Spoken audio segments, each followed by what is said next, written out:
How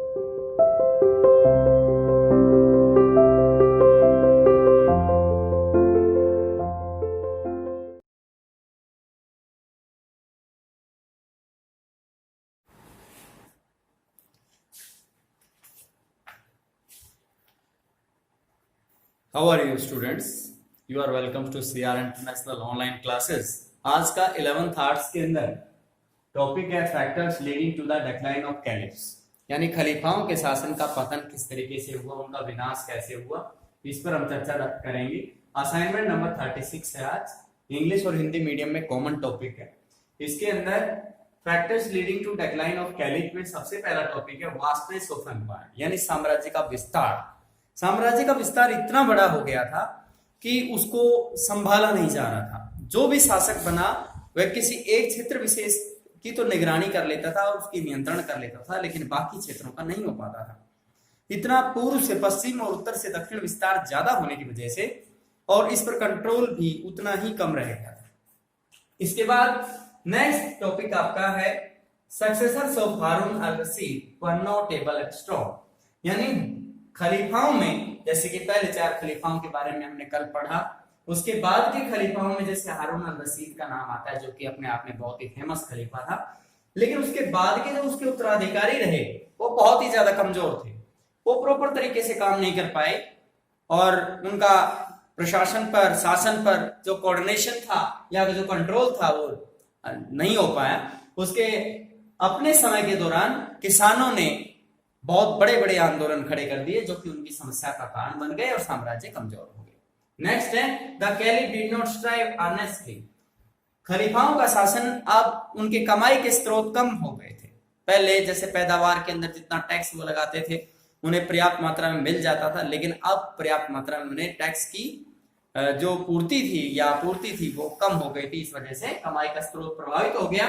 next है empire began to dwindle from 10th century, 10वीं सदी के अंदर साम्राज्य बिल्कुल लड़खड़ा गया, क्योंकि बाहर से बहुत बार अटैक हुए। अटैक होने में जैसे कि युद्ध के अंदर बहुत ज्यादा खर्चा लगता है, हथियार वगैरह आपूर्ति के अंदर और सैनिकों की नई भर्ती करने में, या बहुत सी समस्याएं आती हैं जिसकी वजह से मुआवजा देना पड़ता है। तो इस तरह की समस्याएं उस समय थी। तो ये 10वीं सदी के अंदर ये साम्राज्य बिल्कुल ही लड़खड़ा गया और एक 10वीं सदी के दौरान एक महामारी भी आई और लगातार प्राकृतिक प्रकोप की वजह से भी यह समस्या और ज्यादा बढ़ रही थी। इसके बाद नेक्स्ट है इक्ता सिस्टम। इक्ता प्रणाली जो कि एक तरह का टैक्स का कलेक्शन का सिस्टम होता है, ये भी ठीक नहीं था। ये भी इसका एक मेजर कारक बना इस साम्राज्य के पतन का कारक। उनमें इक्ता प्रणाली भी काउंट होती है। नेक्स्ट है राइज ऑफ न्यू पावर्स, नई शक्तियों का उदय। साम्राज्य के अंदर पूर्वी क्षेत्र के अंदर, पश्चिमी क्षेत्र में, उत्तरी और दक्षिणी क्षेत्र के अंदर बड़ी बड़ी महाशक्तियों ने अपने पैर जमाने शुरू कर दिए और उन्होंने इस साम्राज्य का विरोध करना शुरू कर दिया, अपने स्वतंत्र राज्य की डिमांड करनी शुरू कर दी। इसलिए अब साम्राज्य का जो प्रशासनिक ढांचा था वो कमजोर हो गया और उसमें जो एकता की भावना होती थी जो या यूनिटी होती थी वो यूनिटी खत्म हो गई।